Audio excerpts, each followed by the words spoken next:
well, it is February 19th, 2024, and I thought I would jump on here just for a quick video because I'm excited. I'm going to show you what I just finished today, but I also want to show you something that I put on my Instagram instead of what I oughta, but I've never talked about it. So I want to show you that, and then I'll show you a little bit of what I'm working on with cross stitch. So the first thing is, last December, I made this doily, and actually it is, I guess, a motif that would be used in like a bedspread because it's kind of thick. So I don't know if you would put it on a table. You could make a tablecloth out of it, or a runner, like a table runner, or a dresser scarf or such, but this used like a number 10 thread, and it was the very first time that I've ever crocheted anything with thread, and it was a little challenging at first, but then I picked up the speed and I really like how it turned out. Here's the back side. So like self-pleated. It looks like little flutes, you know, like openings. Anyway, I love the way this looks. So I'm going to send this to my mother because she'll like it. I like it. I love the feeling of it. I love this cotton that it's made out of. It's so nice. I wish now that I would have made this yellow and then left this white, and it would remind me of a poinsettia, but it's supposed to be a magnolia, I think. It is a pattern from 1940, and I got my instructions from YouTube, and I think it's called just Vintage Crochet, I think, or Vintage Crochet. A wonderful woman on there who does step-by-step. She does mystery crochet patterns for fun, and then sees how close she gets to the actual pattern when it's finished. And also she'll just do like instructions and things, but she does vintage, so she shares the patterns, and it's great. I love it. So I watched her video and did this, made this, and this is as far as I got with mine. I can't remember if hers, I think it went a step beyond it, but it doesn't matter. I like this one a lot. So that's mine. That was fun, and I am looking forward to doing more of those. So I'm going to photograph that one and put it in a scrapbook, send that to my mother. So the other thing that I recently made out of crochet is this baby blanket. Did I just see another? No, I thought I saw a thread that needed to be weaved in. Look at this one.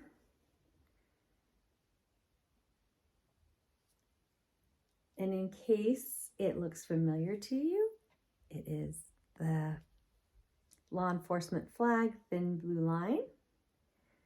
The baby that is coming, his daddy is in law enforcement. So I thought that would be cute. It will actually be held this way. When you fly your flag, it would be like this. And so the baby blanket, actually, when the baby's in his car seat, in his infant carrier, or his stroller, this will work. So it's 40, no, let's see, I'm sorry, 30? Yeah, it would be 30 inches across and 47 length. Now the interesting thing is, when I started it out, and now I wish, did I do it that way? Yeah, I wish that I would have remembered my count or knew what my count was to get it there, because I did my stitching went back and forth. And at that point, I thought I was at 30. Maybe I was at 37 and it turned out to be 40. That's probably what happened. It turned out to be 47. Is that right? Yeah. Anyway, because they grow a little. They grow slightly, usually, I think. Oh, yeah, it would have.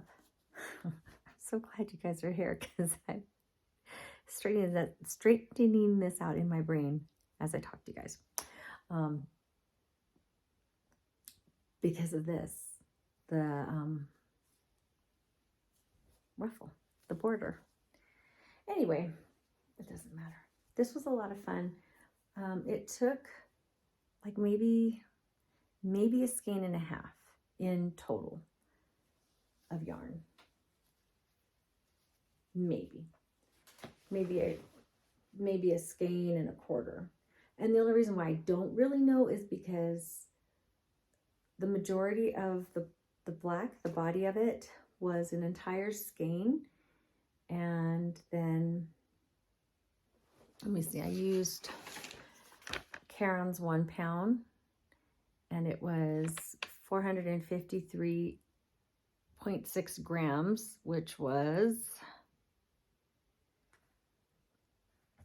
I can't see this out of my glasses, 812 yards, so 16 ounces. And this one here, I did mine in black. I'm sure it's black. Anyways, it's nice. It doesn't feel like, you know, stiff or anything. I used a J hook, my 10, which is a 6mm hook. Anyway, and then I used a blue, which I had on hand. I think I was given the blue, and there was not a yarn, what do you call this thing, wrapper, label. I didn't have one of those. So, I don't know. It was given to me, and I was able to use it. And then I had a little, I needed to use just a little extra of what I had left over from other yarn. And it matched perfectly, which was a blessing. So I also used Big Twist. Whoops. It's like my first time ever recording. Except for I'm not nervous. I'm just goofy. So Big Twist, I used the Big Twist.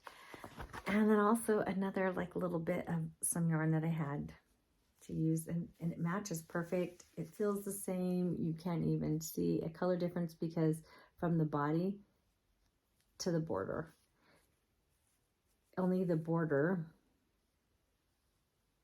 is what got the different yarn. But you don't see a color difference. So very interesting because blacks, let's see. I thought that would help, but it's not.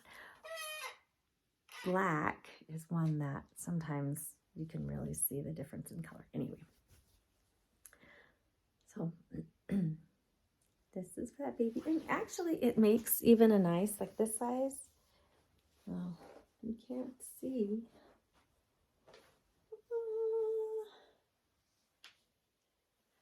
From the top of my head to my mid-thigh, I guess. So it makes like a nice, even a lap gown or a lap blanket for a person my size. It makes a nice one. It wouldn't hang on the ground. It would then go to like my ankles and still have a little bit to come up. Anyway, so that is super cute. The pattern is like a shell pattern, and it was a 1-row repeat, and it was called the Sober Granny. Let's see, what was this end that came? It was called the Sober Granny, and the pattern, I don't know what the lady's name is. I need to watch her videos. I have watched only one video and I am hooked. She's at the Secret Yarnery, and So I don't know if this is her own pattern, but she calls it the Sober Granny. And it is so nice. I am so grateful for the people who share their patterns. I'm just now starting to learn how to read patterns. Oh my gosh.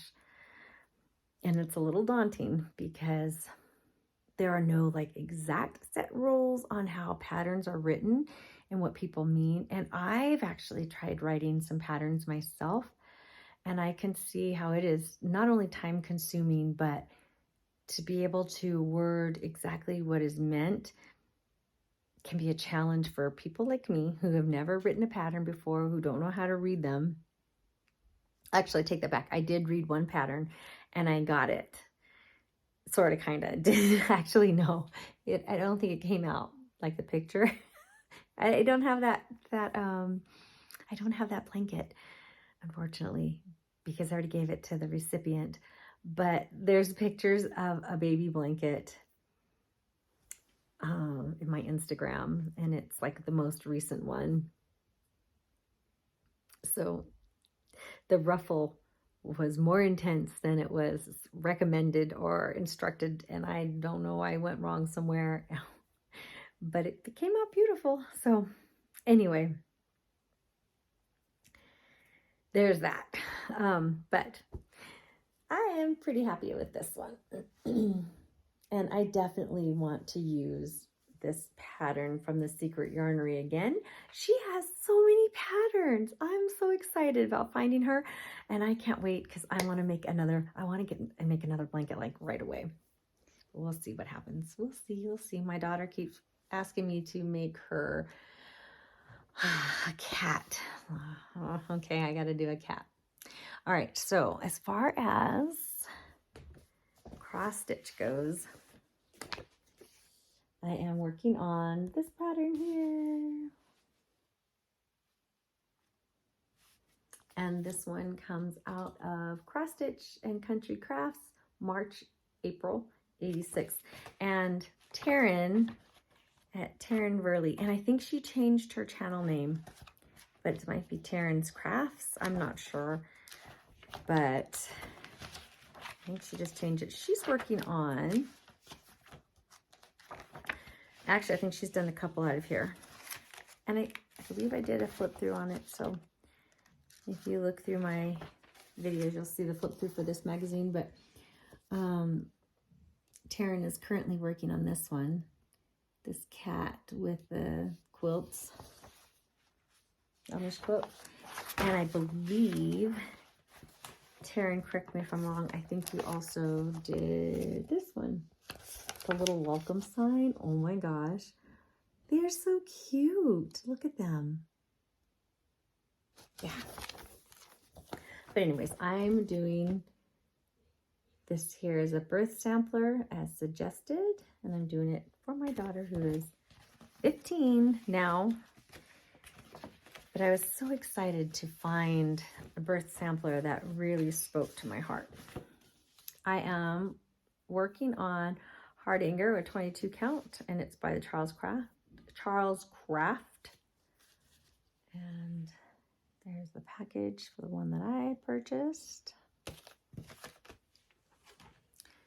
And here's where I am. 1/1.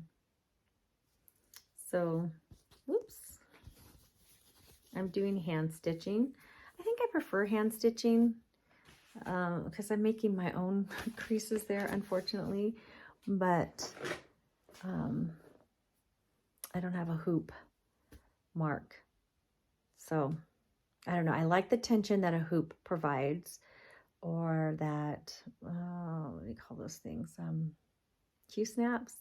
I have them. I have them, but I like stitching in hand, I think, preferably. So here's her dress, the bottom of her skirt anyway. I've been working on that, and part of the green. There's some little sheep legs starting to appear in here. A little, is that a sheep tail there? I can't tell. I'll look and see.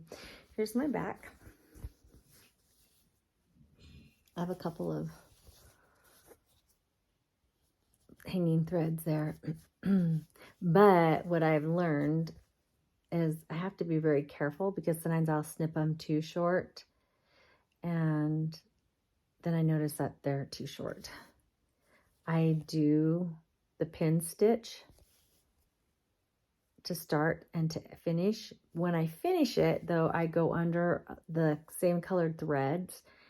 But when I start it, I don't go underneath threads, and so that's where I run into trouble because it's usually those are the ones that are the longer ones. So I'm hoping that when I stitch more, although I won't have any more down here, I'm hoping when I stitch more that they'll get locked in a little extra bit. Other than that, there we go. So teeny tiny stitches, 1 over 1. And this is where I am. So I think I've done the little, like piece of the tail, I think. And a little bit of this leg here. So I think maybe tonight I'll work on some of this white. And then just keep working my way. Ooh, let's see. How can I do this? My brain is all over the place right now because I'm thinking I need to get outside. It's almost 1800, which is 6 o'clock. And the sun's still out, but there's things that I want to do out in the barn. So, there we go. Yeah. So that's what I've been doing. I've been working a little bit on family history, which is fun. I'll show you guys that. Just brief, quick. And then I will end the video. Let me see this one here. So I have a second binder now. Whoa. Looks like something is all over my binder. So let me show you my family history. There is a chief. We have a couple of chiefs in the family. And he was a chief. Actually, I should put his year here. I don't know exactly what year he was born in because, they didn't keep records. I have been in contact with the nation to see if they have records going back because I'm sure they have something. I mean, I know there is because one of my cousins contacted them. They got back to him and said, yes, for sure, like this is our family lineage. So somebody has this record too. But I don't know how to pronounce the name of the nation. I think it's Rappahannock. Anyways, so he was my 11th great grandfather. And then, so in case I get more information, so he just has this one sheet. And then I put his family tree. So I don't know who his parents are. I have his name. I don't have who he's married to. And then his children. So it would be my 10th great grandfather. He was also a chief, and it names him. So so then I put him here. He is my 10th great grandfather. And then his family tree. So I was able to put his dad as a parent. So kind of repetitive. I know you guys can't see this. I'm so sorry. But I do have his mother's name, don't I? No. I have his wife's name. And then about the time that they were born and died. And then their children. I don't think he wasn't the chief. I don't know what happened. And then I put information down for my 10th great grandfather's wife, which is my 10th great grandmother, and so on and so forth. And then, so for my 9th great grandfather, I just put like what the Virginia countries look like at that time in the map of where they were. And this is from the 1600s because this is from about the 1600s. This 9th great grandfather is documented. He's in books, and I have found his information. And I have to look and see if I can find the exact birth date, because I just bought the book a couple of months ago and just haven't read it yet. Anyways, he was born in the late 1600s and died in the 1700s, and then his wife is also named.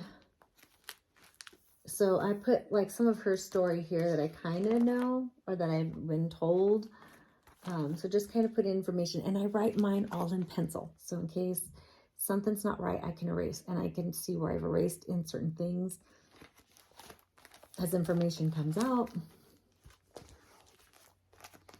And then their son, who would be my 8th great grandfather, and there's their tribe seal, and it's just a photocopy, nothing elaborate. I put the red and the yellow because this is actually in red and yellow, but just doing this like quick and easy. And then his wife and what tribe she was from, what nation, you know.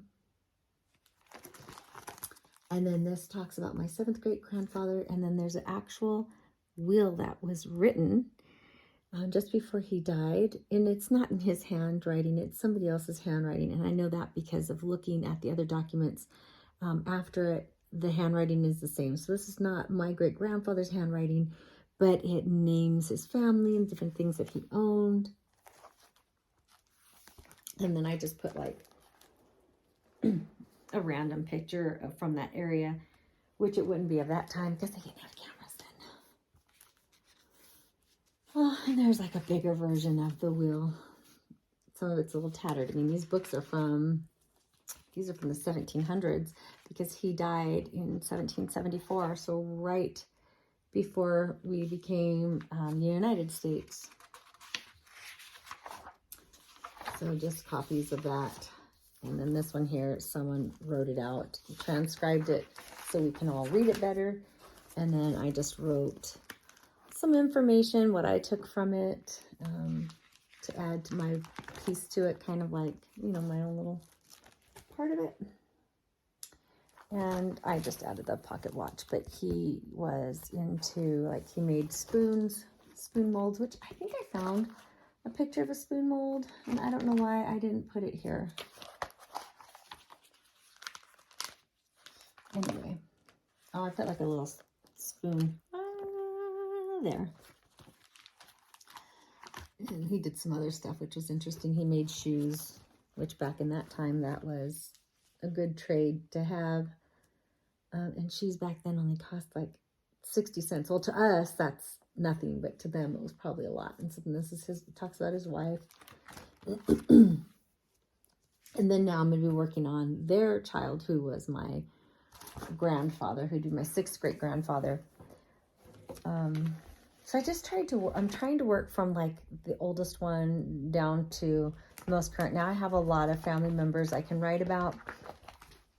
I can write different stories about them and add them in as I want, and that's why I'm doing it in a binder. I know in another video I showed you guys another book that I have, that I can just write down some brief, quick information. So this is more for like storytelling if I can. So there's that.